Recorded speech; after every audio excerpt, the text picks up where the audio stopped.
Hər vaxtınız xeyirli olsun, əziz izləyicilər. Psixoklinik və Oy Məktəbinin təşkilatı dəstəyi ilə Psixoloqun Sualı var adlı podkastımıza xoş gəlmisiniz. Bu gün yenə sizin seçiminizdə bir qonağımız var. Çox dəyərli qonağımız. Qonağımız uzman cərrah mama ginekoloq Aygün Altun. Aygün xanım xoş gəlmisiniz. Xoş gəldik. Çox sağ olun təklifimizi qəbul etdiyiniz üçün. Təşəkkür edirəm. Sağ olun. Ənənəvi olaraq bütün qonaqlarımıza, bütün ixtisas sahiblərimizə belə bir sual veririk. Necə oldu ki, ginekologiya seçdiniz və necə oldu bu dəyərli ixtisasa sahib olma qərarına gəldiniz?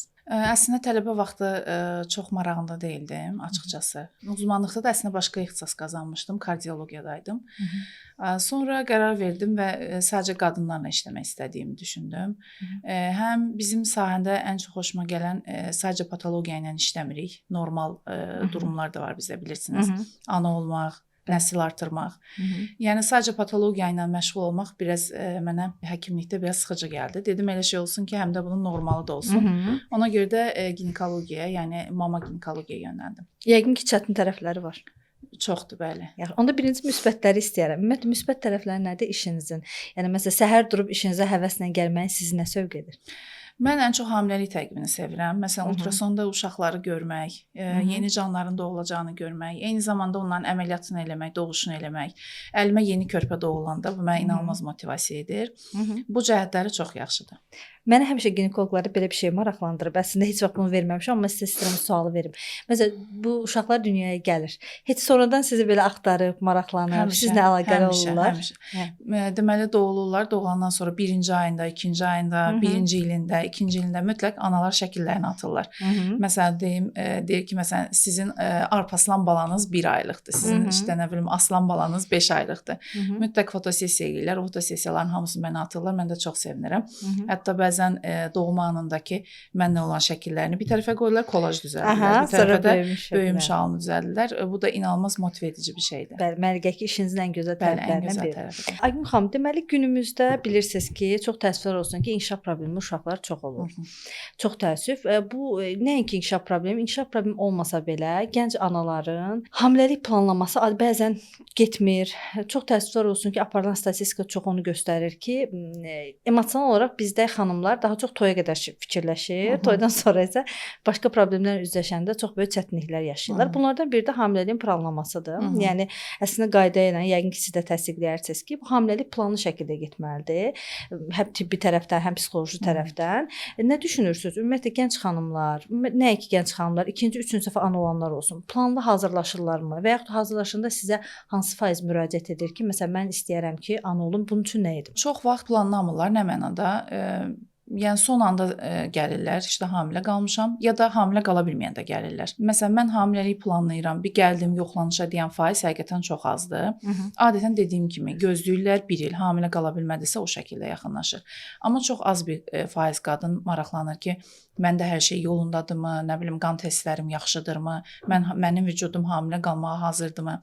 Bunun çox az adam maraqlanır. Dediyim kimi, adətən hamilə qala bilməyəndə gəlirlər ya da hamilə qalıb gəlirlər. Bəs bu aralıq indi nə qədər, neçə aydır? Məsələn, tutaq ki, bir də görsün 3 aydan sonra panikaya düşürlər ki, hamilə qala bilmirəm. Bunun norması var da yəqin, düzdürmü? Bəli, onun norması var. Əgər bizim standartımız budur. Əgər xəstə 35 yaşına qədərdirsə, 1 ilə qədər düzənli cinsi münasibətə rəğmən hamilə qala bilmirsə, biz onu sonsuz xəstə olaraq qəbul edirik. Əgər xəstə 35 yaşının üstündədirsə, 6 ayda düşür bu müddət. Amma belə də ola bilər. Məsələn, 30 yaşındadır, yumurtalıq cərrahiyyəsi keçiribdir və yaxud da işte şokolad kistası vardır. Bu tarz problemlər varsa, biz o sürəni 35 yaşa qədər 1 il gözləmirik, daha qısa da gözləyə bilərik. Buradan belə bir sual doğurur mənə. Əslində çox önəmli bir şeydir. Qız uşaqlarının bizə ginekoloqa müraciət etmə faizi çox azdır. Hətta məsələn bizə menstrual sikllə bağlı travmatik vəziyyətlərlə gələn qızlar var. Bunu inşallah sizin ətraflı danışarıq. Məsələn, menstruasiya olduğu dövrlərdə valideynlər tərəfindən təzyiqə məruz qalanlar, çox yanlış məlumatlandırılan xanımlar var ki, ondan sonra, yəni bu belə bir məlum bir şeydir ki, bu tərs maarifləndirmə olmayanda çox təəssüflər olsun ki, ailə qurduqdan sonra cinsel həyatı da normal getmir, hətta vaginizm deyə bir narahatlıq yaranır. Yəni bir çox cinsel problemlər yaranır və onun da ən böyük səbəbi yeniyetməlik dövründə düzgün şəkildə cinsi maariflənmənin olmamasıdır.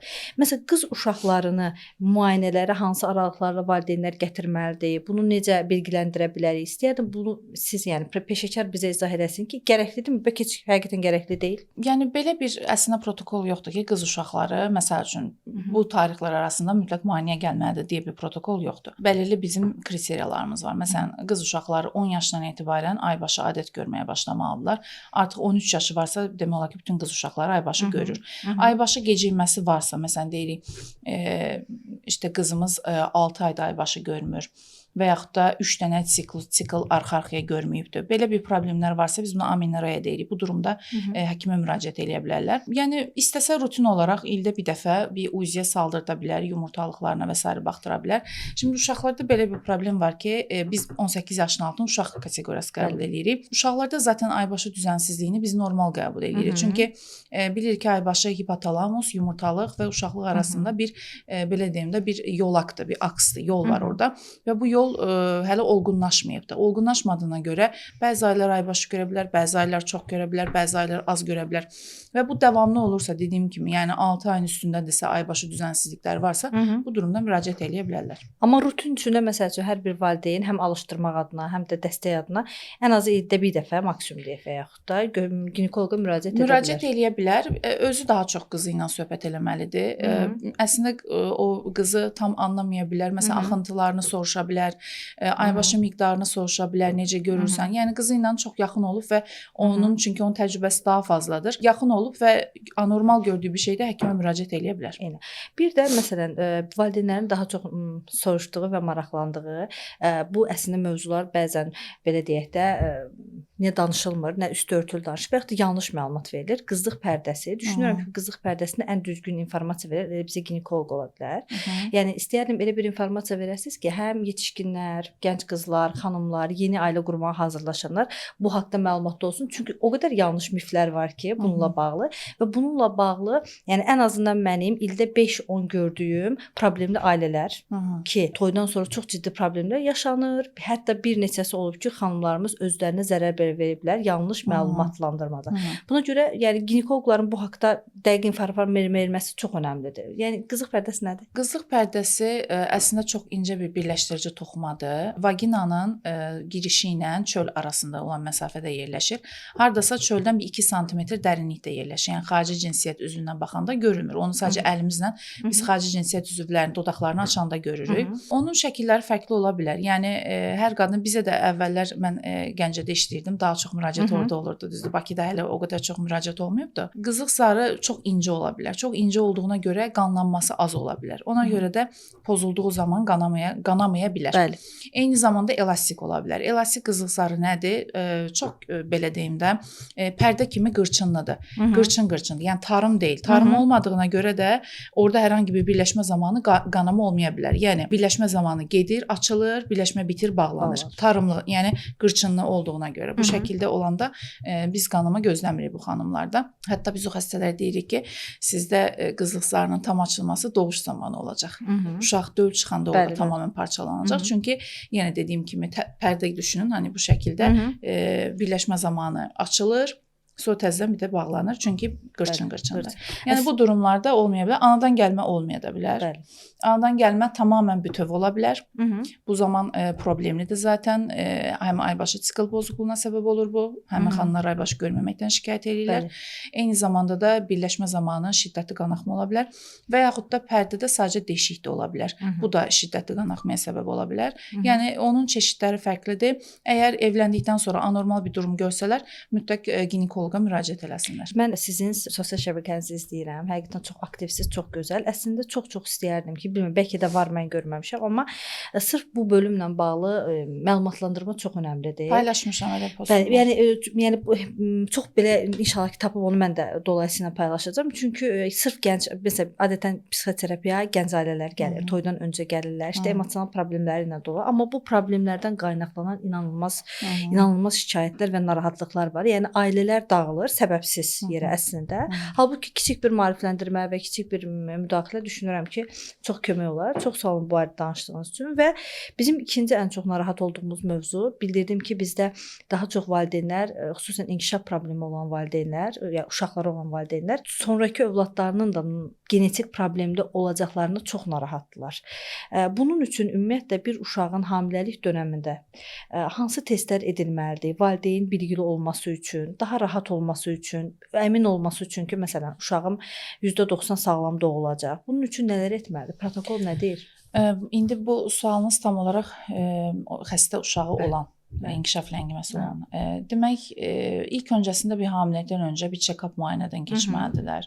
Ümumi bir endokrinoloji dəyərlərinə baxıla bilər, qan ümumi analizinə baxıla bilər, bəzi vitaminlərin qanda dəyərinə baxıla bilər. Ondan sonra bir genetik konsultantla mütləq görüşməlidirlər. Ailədə belə bir uşaq varsa, bunun genetik səbəblimi, yoxsa çevrəsəl faktorlardənmi yaranan bir şey olduğunu. Məsələn, otizmin tam bilinmir. Məsələn, otizm üzərindən keçsək, tam səbəbi bəlli deyil. Yəni bəziləri bəzi vitaminlərin qəbuluna bağlayır, bəziləri peyvəndlərə bağlayır, bəzi genetikdir. Bəziləri deyir ki, mavi ekran otizmi var, məsələn, daimi telefondan, televizyona baxan, bəziləri ilgisiz ailədən qaynaqlı. Yəni bunun əslində səbəbi çoxdur. Bunu bir genetiklə dəqiqləşdirmək lazımdır. Əgər var olan uşaqda, evdəki uşaqda genetik bir problem aşkarlanarsa ki, zaten sadəcə o qadın yox, eyni zamanda ailədəki o uşaq da araşdırılmalıdır. Yəni genetik bir problem varmı, yoxmu, ona baxılmalıdır. Əgər uşaqda məsələn tutaq ki, baxdılar A genində bir bozulma var, o zaman qadın və yoldaşı genetik şəcərə çıxarılmalı, genetik konsultantla danışılmalı, sonra hamiləliyə buraxılmalıdır. Hamiləlikdən sonra hamiləliyin belə bu tarz genetik problemli uşaqlar olanda 17-18-ci həftəsində amniosentez dediyimiz bir yöntəm var. Qarından su alınır, uşağın dölyanı mayesi alınır və həmin uşaqdakı genetik bozulma hansı varsa sırf o gen tarana bilir və yaxud da bir sürü genetik xəstəlik tarana bilir.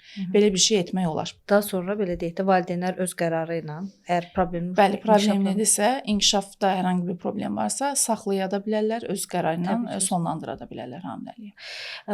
Bu müayinələr getdi. Bəs doğuş öncəsi ümumiyyətlə doğuş prosesində, daha doğrusu hamiləlik prosesində valideynləri doğuşa ginekoloqlar necə hazırlayır? Yəni hamilədir, doğuşa necə hazırlayır? Yəni məsələn bu dönəm siz məsələn necə gedir siz tərəfindən? Adətən nələrdə dəstək olursunuz? Məsələn mən çox uzun bir dönəm, harca 3-4 il bundan əvvəl bu doğuşla bağlı olan təlimlərə qoşulmuşdum. Xarici ölkələrdə səhv etmirəmsə siz Amerikada doğuş eləmişdiniz. İzləmə prosesi orada getmişdi yoxsa ancaq doğuş prosesi? Özüm burada eləmişdim. Məsələn mən bir dönəm Amerikada bu doğuş sırasında eğitimlərə qatılmışdım. Hansı ki biz orada yəni hamilələrə uzun müddət, yəni 3 aydan sonra, bəli. Yəni mütəmadi olaraq dəstəklər, doğuşa hazırlıq, bu kimi dəstəklər. Çox təəssüflər olsun ki, məsələn bizdə ginekoloqların böyük əksəriyyəti biraz belə sərt rejimdə, yəni emosiyalara önəm verilmir, yəni ananın ruh halı önəmli deyil. Əsas bunu eləməlisən, nə bilim yeməyə yəsən, bu vitamini atmalısan, nə var ki, yəni belə çox belə halbuki doğuş hamiləlik prosesi çox emosional bir dönəmdir. Çünki hamiləlikdən sonraki doğuşdan sonra valideynin ruh halı həm keçdiyi hamiləlik dönəmindən həm doğuşdan %90 asılıdır və ondan sonra güvənli bağlanma dediyimiz hansı ki uşaqla ana arasında yaranan güvənli bağ o uşağın gələcəyini həll edəcək, onun münasibətlərini, sosial həyatını, akademik fəaliyyətini, yəni o proseslərin hər birinə zəncirvari bağlıdır. Bizdə bu necə gedir? Siz nələrdə dəstək olursunuz? Mən həqiqətən maraqlıdır. Bizdə bu hamiləliklə əlaqədar düz ilk qəbula gəlir xanım, işte təzə hamilə qalıbdı, bilmir nə edəcək, nətər irəliləyəcək. Mən bir formlar hazırlamışam. Hamiləliyin təqibi necə olacaq? Məsələn deyir ki, fikirləşir ki, indi mən hamilə qaldım, nə edəcəm, hansı həftə nəyə gedəcəm? Məsələn, bizim belə forumlarımız var, mən formlar hazırlamışam. Bu formları hamilələr oxuyur. Məsələn, nələrdən qidalanmalıdır, nələrə diqqət eləməlidir, yuxu rejimi necə olmalıdır, bəslənməsi necə olmalıdır. Bir form ayrı verir, bir də hamiləliyin hansı həftəsində nəyə gələcək, bununla əlaqədar bir form verir. Bu bilgiləndirmə formudur. Zaten hamilə sizə gəldiyində, hər həftə gəldiyində siz ondan söhbət edirsiniz. Məsələn, bizim hamilələrimiz deyir ki, çoxundan eşidirəm bu sözü, deyir, doktor, gəldim, rahatladım, gedirəm. Ya da bura gələndə özümü çox yaxşı hiss edirəm. Çünki həm uşağını görəcək UZI-də, həm onun yaxşı olduğunu görəcək. görəcək, ürək belə deyim də atımını eşidəcək. Həm də sizin deyəcəyiniz 3-5 dənə gözəl söz ona istər-istəməz motivə eləyəcək. Bundan əlavə hamiləlik məktəbləri var. Mənim hal-hazırda çalışdığım xəstəxanada hamiləlik məktəbləri keçirilir. Ödənişsiz olur özdə bu məktəblər. Bütün hamilələr qatıla bilər. Yəni sırf mənim təqib elədiyim və yaxud da mənim xəstəxanamda işləyən ginekoloqların təqib elədiyi hamilələr yox, bütün respublika üzərindən hamilələr. Necədir? Qatılım yaxşıdır, yəni. Yəni yaxşı olur. Pis nə deyil. Düşünürsüz? Məsələn, həqiqətən hamilələr daha da yaxşı ola bilər.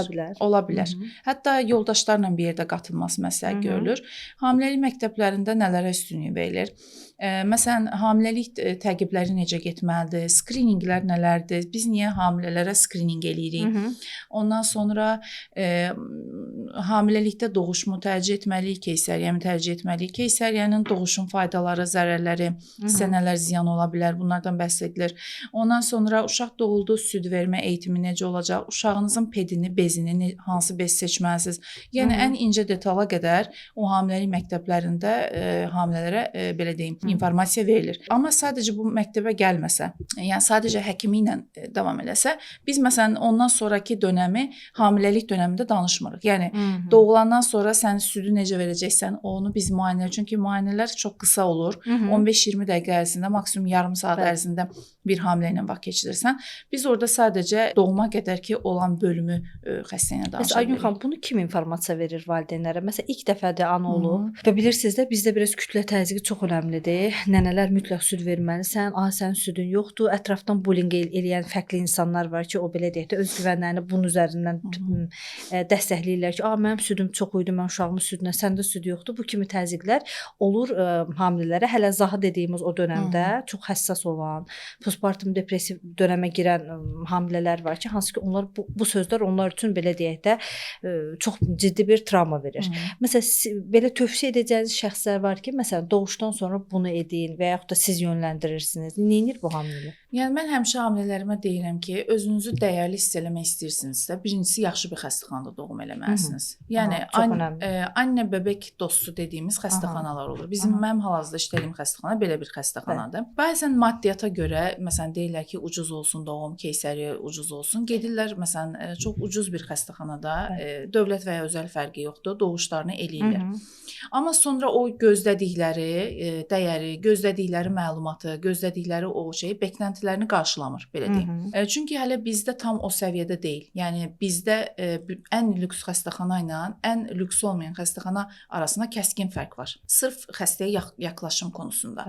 Yoxsa belə maddi konusunda demirəm və yaxud da əşya konusunda demirəm. Bəlkə buranın şəraiti yaxşı olar, o birisinin şəraiti pis olar, bu önəmli deyil. Xəstəyə yaxlaşım açısından deyirəm ki, inanılmaz çox fərq var. Birincisi özünüzü dəyərli hiss eləmək istəyirsinizsə, yaxşı bir xəstəxanada, anne bebek dostu olan bir xəstəxanada doğum etməniz lazım. Anne bebek dostu nə deməkdir? Yəni uşaq doğuldu, doğuldandan sonra ananın yanına verilir. Tən-tənə təmas. İlkin təmas, bu çox önəmlidir. Zaten tən-tənə təmas anne bebek dostu olan xəstəxanalarda laktasyon eğitimi mütləq olur. Yəni laktasyonla məşğul olan bir tibb bacısı gəlir, anaya necə süd verməsi gərəkdiyini, necə əmzirməsi, necə sadə bir əmzirməsi gərəkdiyini, döşü necə tutmalıdır, uşağı necə tutmalıdır, bunların hamısının haqqında detaylı məlumat verir. Anne bebek dostu xəstəxanada eyni zamanda pediatr da burada önəmli rol oynayır. Uşaq necə yatırılacaq, hara qoyacaqsınız, neçə saat yatmalıdır. Məsələn, bizdə nələr, uşaq hansı bədən temperaturu, hansı temperaturda olmalıdır, qalın mı geydirməlisən, incə mi geydirməlisən. Zəmanə çox dəyişilir. Köhnə dönəmdə olan qayda-qanunlar təbii ki, çox dəyişilib, tibb inkişaf eləyibdir, artıq yeni protokollar var və onlara həkimlərinin, yəni anne bebek dostu hastanədə önərilənlər nədirsə, onlara əməl eləmək lazımdır. Yenə deyirəm, burada ən önəmli olan laktasyon tibb bacısının olması, anaya izah etməsi. Çünki analar doğumdan sonra ən çox süd verməklə əlaqədar problem yaşayırlar. İkincisi, yaxşı pediatr olmalıdır. Pediatr ona izah eləməlidir və yenə dediyim kimi ginekoloqu da yaxşı olmalıdır. Yəni ki, sonraki dönəmdə yara yerini necə təmizləyəcək, necə olacaqdır və doğumdan sonra onu nələr gözləyir, təcil durumlar necədir. Yəni bu 3 dənə faktor önəmlidir. Bəli, və dediyiniz məsəl üçün bu ana uşaq dostu deyilən xəstəxanalarda bunların hər birisi hamilələrə, yeni analara tətbiq olunur belə bir şey. Bəli, anne bebek dostu, anne uşaq dostu xəstəxana nə deməkdir? Məsələn, bizim xəstəxanalarda görmüsüz yəqin ki, uşaq doğulur, gedir uşaq otağına. Ya uşaq süni qida ilə qidalandırılır, evə çıxana qədər ana. Ya da süd vermə dövründə ananın yanına gətirilir, əmzirilir, uşaq təzədən aparılır. Bu əslində uşaqla ana arasında güvənli bağın qurulması üçün ən önəmli faktor uşaq daimi olaraq ananın yanında qalmalıdır, doğumdan etibarən. Bəli. Təntənə təmas şəklində olmalıdır. Bu anne uşaq dostu, ana uşaq dostu xəstəxanasının məğzi bundan ibarətdir. Əslində Aygün xanım çox gözəl bir məqama toxundunuz. İstəyərdim burada mən də bildirim ki, yəqin görmüsünüz bir çox gənc analar, hələ biraz da sosial mediadan aktiv istifadə edənlər, bəzi valideynlər çox yanlış yönləndirir. Bunlardan biri nədir? Məsələn, uşaq doğulanda onlar öncədən uşaqlarına ayrı bir otaq hazırlayırlar, fərqli bir otaq, başqa bir otaq, hansı ki, qayda ilə uşaqlar ümumiyyətlə 6 ay valideynlə eyni yataqda, hətta təmasda olmalıdır ki, o güvənli bağ formalaşsın. Eyni otaqda 2 yaşına kimi eyni yataq olmasa da eyni otaqda yatmaları tövsiyə olunur və ayrılma prosesi 2-3 yaş arası dövrdə olmalıdır ki, tamamilə güvənli bağ bərpa olunsun. Yenə də deyirəm, gənc valideynlər çox vaxt uşağı hazırlayır və uşaq kənar başqa bir otağa qoyur. Burada həm valideynin özünün emosional durumu, həm uşağın güvənli bağlanması çox önəmlidir və dediyiniz kimi xəstəxanalarda da alıb başqa otağa qoymaq, çünki həmin anda o süd verməlidir, o ana instinkti daha pik nöqtəyə çatmalıdır, uşağı ilə təmasda olmalıdır ki, eyni zamanda da travmatik bir mərhələyə girməsin. Məsələn, əslində belə deyim, doğumdan sonra bizdə normalda 3 trimestr var hamiləlikdə. Birinci, ikinci, üçüncü trimestr.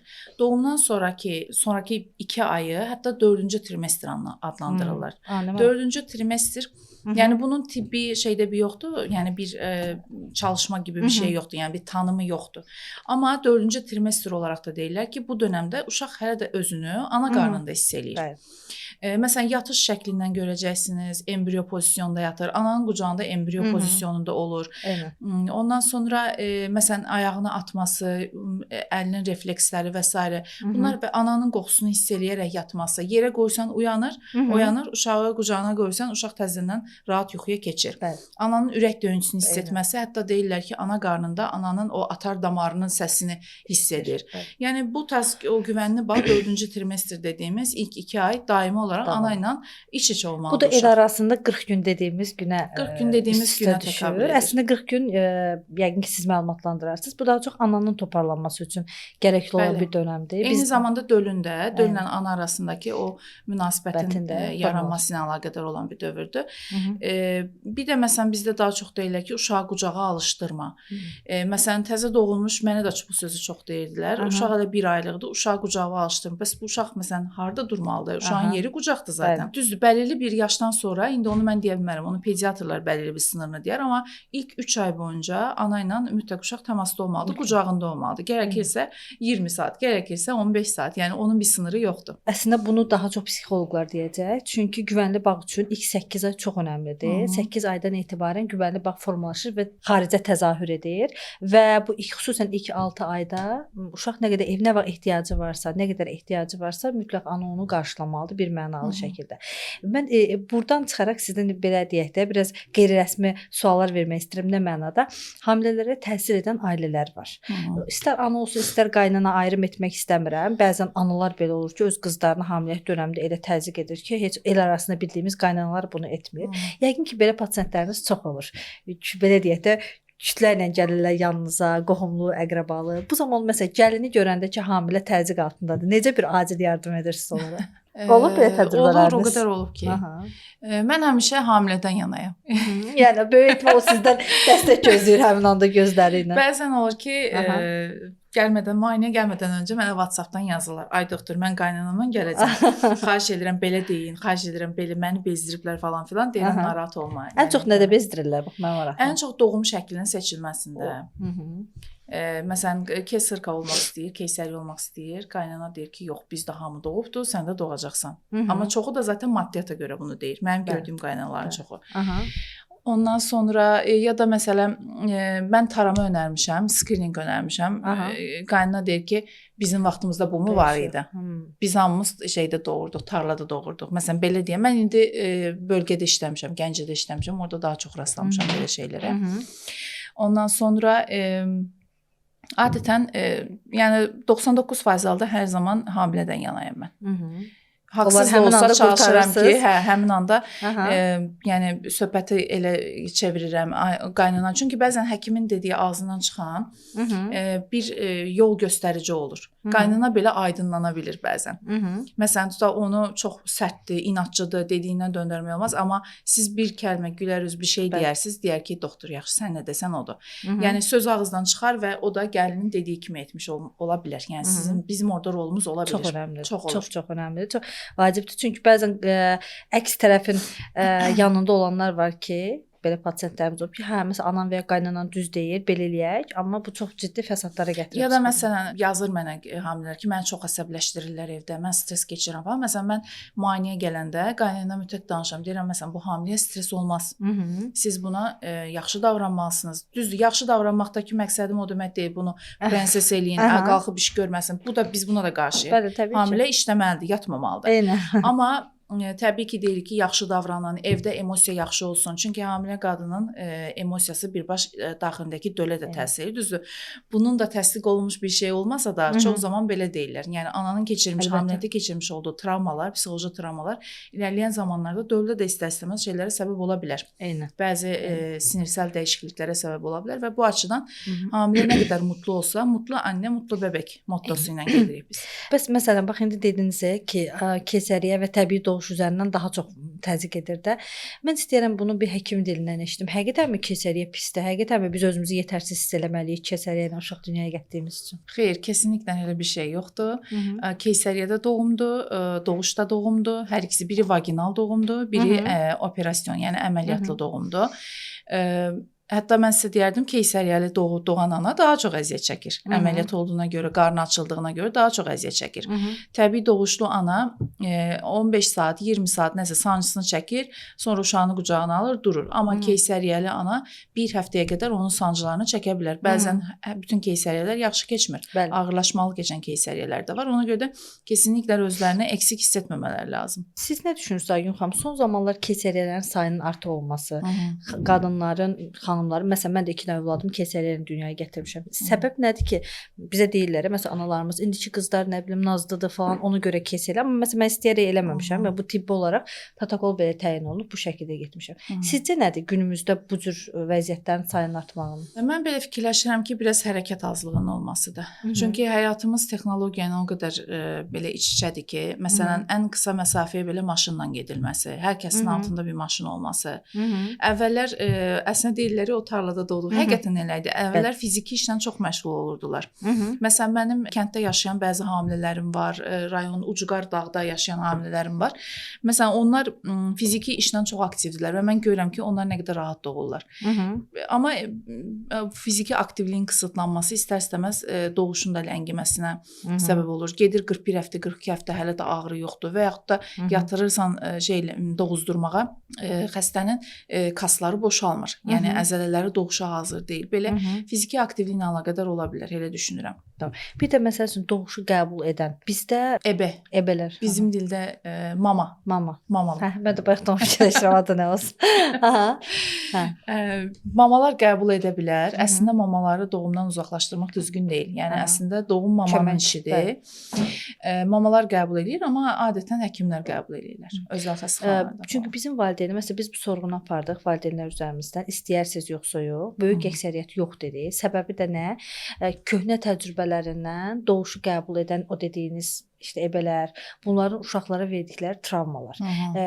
Belə düşünürlər ki, artıq az doğuş qəbul edirlər deyə o peşəkarlıq, o professionallıq o səviyyədə deyil.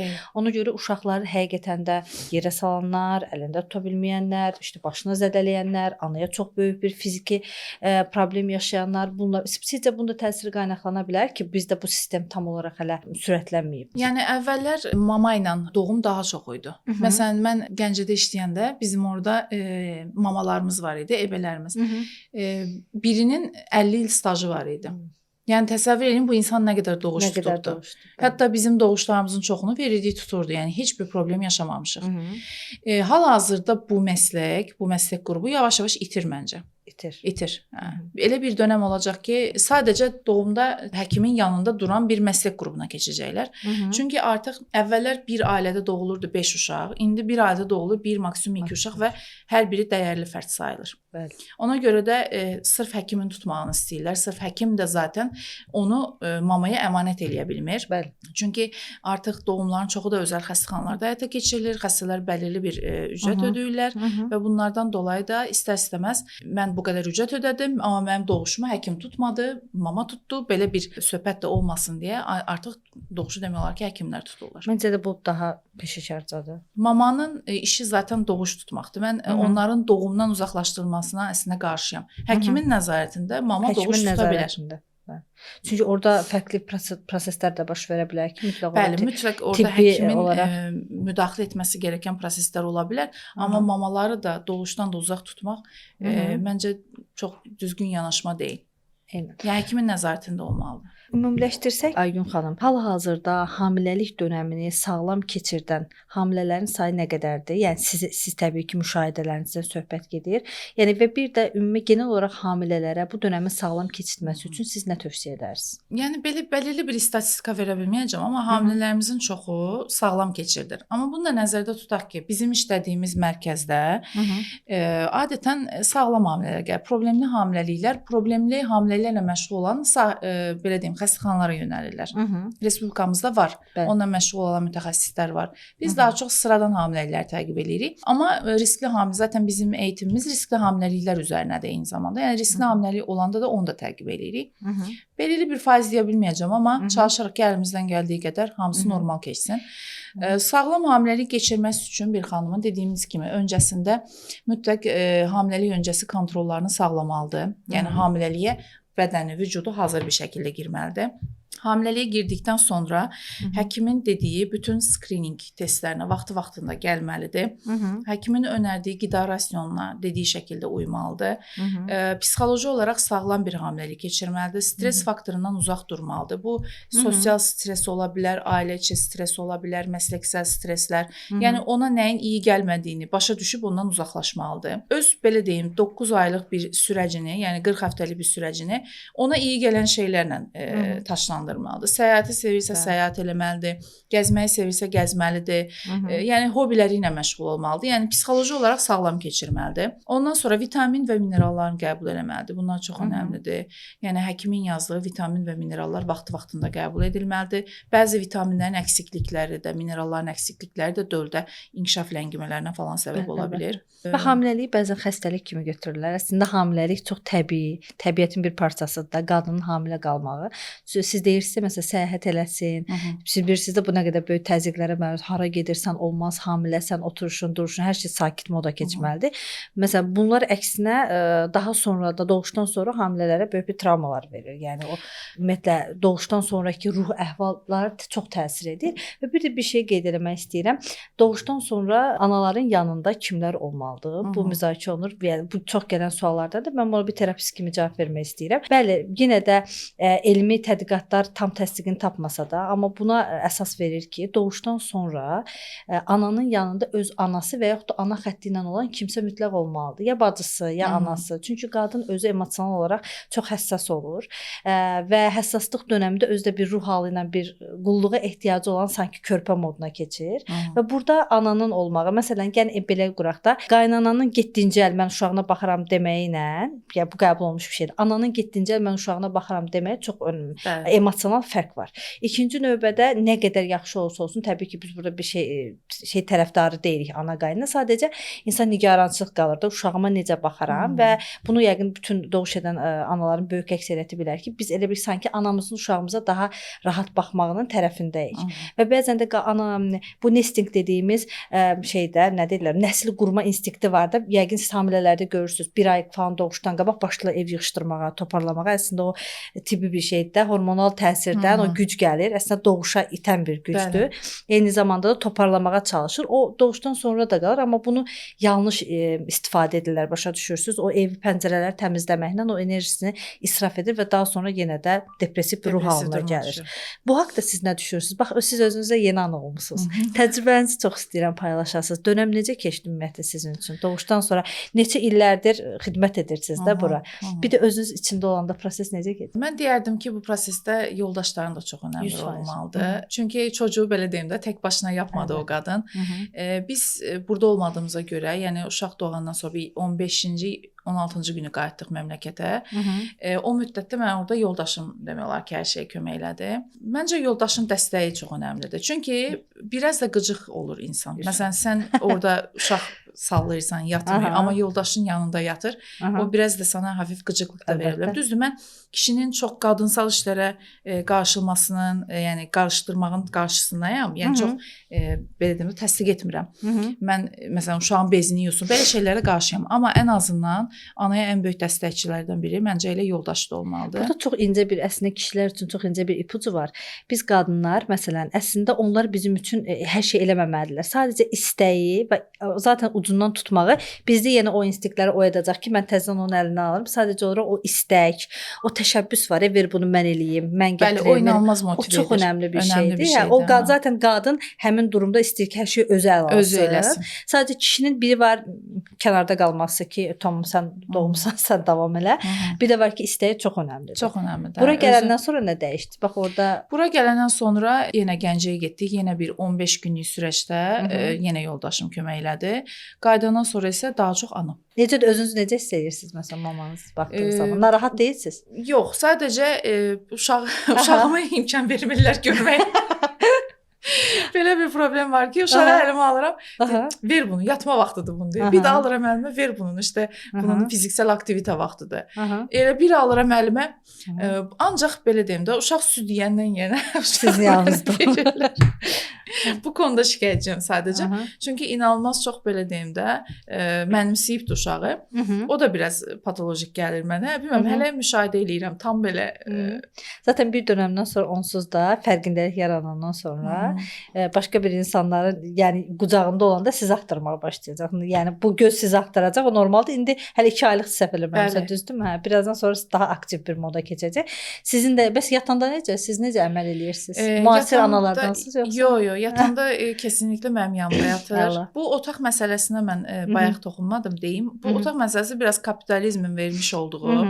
Mən bunu nə paylaşaram ki, daha çox bəyəni alım. Biraz o konulara girmiş bir şeydir. Yəni onun bir tibbi açıqlaması yoxdur. Yəni təzə doğmuş bir uşağa bəlkə o otağı istifadə edərsiniz 6-7 ayından sonra. Hal-hazırda təzə doğmuş uşaq ananın yanında yatmalıdır.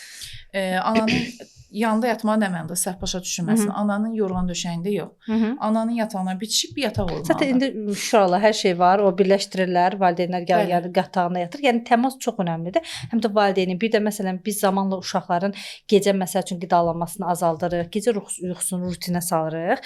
Həmin vaxtda ana məsəl qayıbız həmişə necə öyrədir yuxu rejiminə, işıq yanmasın, olduğu kimi qalsın, yerində çox tərpəniş olmasın ki, yuxu modu davam eləsin. Amma təsəvvür edin ki, uşağınız ağlayır, siz durursunuz, gedib işıq yandırırsınız, götürürsünüz, oturursunuz. Avtomatik olaraq uşaqda o rutin təzədən yenə uzanmağa başlayır. Ona görə yanınızda qalmağı inşallah gözəl otağını 3 yaşından sonra paylaşa bilərsiniz. Burada bir problem yoxdur. Mən hələ ki otaq düzəltməmişəm. Hələ ki yəni düzəltməyi də düşünmürəm. Yanımda yatacaq. Yəni maksimum yataq alına bilər uşağa. Çünki gecə önəmlidir. Yəni gecə də emzirmək lazımdır. Deməli uşaqlar 2 yaşından sonra bəli yavaş-yavaş ayrıla bilər. Məsələn mən 17 illik bir uşaq mütəxəssisi kimi mən 3 yaşında ayırmışam uşaqlarımı. Çox da rahat öyrəşiblər. Heç bir şəkildə də gecə problemi olmayıb. Paralelində gecə tualet eğitimdə super gedib. Çünki onlar bir-birinə hamısı bağlıdır. Və uşaq məsələn gecə uşaq oyanır və axtarmağa başlayır. Bəzən biz yatırıq. Avtomatik olaraq o bizi görəndə təzədən başını qoyur yatır. Yəni bu güvən çox önəmlidir və bu uşaqlar böyüdükcə dostlarını həm özlərini yaxşı ifadə edə bilirlər, öz haqlarını qoruya bilirlər. Çünki o güvən duyğusu var. Ancaq gecə ayılıb otaqda heç kəsi görməyən uşaqda təşviş yaranır və bu təşviş bir ömür davam etməyə gedir. Yəni əgər dəstəkləməsən çox təəssüf ki, ona görə ilkin başlanğıc çox önəmlidir və sizi də həqiqətən təbrik edirəm ki, bu formada davam edirsiniz. Bu formada da davam edin. Çox sağ olun Aygün xanım gəldiyiniz üçün. Əslində biz hamiləlikdən danışdıq. Valideynlərimizin çoxunun sualı tamam belə yəni hamilə olmayan ginekoloji ehtiyaclarımı deyim, müayinələrimi deyim. Çox istərdim növbət dəfə vaxtınız olsa bir dəfə bunun üzərindən gedək. Ki çünki qadınların sualları çox idi, biz yığıb yığışdıra bilmirik ki, sizə hansını ünvanlayaq ki, daha məqsədə uyğun olsun. Vaxtınız olsa çox istərdim o suallara bir göz gəzdirəsiz, önəmli məqamlar, amma yenə də onların da könlünə dəyməmək üçün istərdim ki, genel olaraq hamiləlikdən fərqli olaraq qadınlar hansı rutinlərdə ginekoloqlara gəlməlidirlər. Necə ki biz övladlarımızı aya yaparıq pediatrına, biraz özümüz yaddan çıxırıq həqiqətən, amma çox gərəklidir. Biz nə vaxt gəlməliyik, problemi gözləməliyik, yoxsa həqiqətən də yaş aralığında kontrollərimizin vaxtı varmı? Bəli, danışa bilərik. Çox istərdim bu haqqda qısa deyəsiniz. Hər bir qadın 21 yaşından etibarən cinsəl aktiv bir xanımdırsa, 3 ilə bir pap testi almalıdır. Bunu tez-tez sosial mediada vurğulayıram. İllik bir dəfə ginekoloq kontrolunda olmalıdır. 3 ilə bir pap testi aldırmalıdır. Xanım, pap smear testi nədir? Uşaqlıq boynu xərçəng öncülü lezyonlara diaqnoz qoyan bir testdir.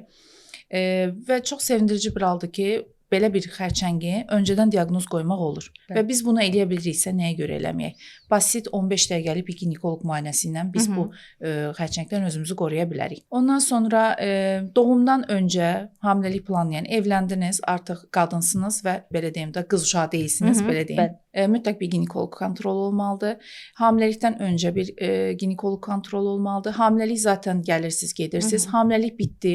Hamiləlikdən sonra mütləq 40 çıxandan sonra qorunma yöntəmləri haqqında. Çünki biz hamiləlikdən çıxan bir vücudun birbaşa tez hamilə qalmasına kəsinliklə ginekoloqlar önərmirik. 1-3 il önərmirik. Ailə planlaması mütləq edilməlidir bu dönəmdə. Ondan sonra ildə bir dəfə ginekoloq kontroluna gəlməlidir. 40 yaşından sonra check-up müayinələri var. 40 yaşın altı check-up müayinələri var. 40 yaşın üstü var. Bunlara əməl edilməlidir. Məsələn, 40 yaşın üstündə qadınlar 50 yaşına qədər 2 ildə bir süd vəzi xərçəngi üçün mamoqrafiya və süd vəzi OSİ-dən keçməlidir. Bu arada yanaşı olaraq yenə pap testlər davam edir. 65 yaşa qədər, 21 yaşdan 65 yaşa qədər biz pap smear testlərini mütləq qadınlara məsləhət görürük. Bəzi işte bağırsaq kanseri taramaları var, bunlar edilməlidir. Yəni çoxdur, tarama çeşidimiz çoxdur. Amma ən azından ildə bir dəfə ginekoloq müayinəsindən keçmək lazımdır. Belə çox təşəkkür edirəm Aygün xanım gəldiyiniz üçün, ətraflı məlumat verdiyiniz üçün. Əminəm ki, növbət dəfələrdə yeni görüşüb ətraflı danışacağıq. İnşallah, inşallah. Siz sağ olun, təşəkkürlər.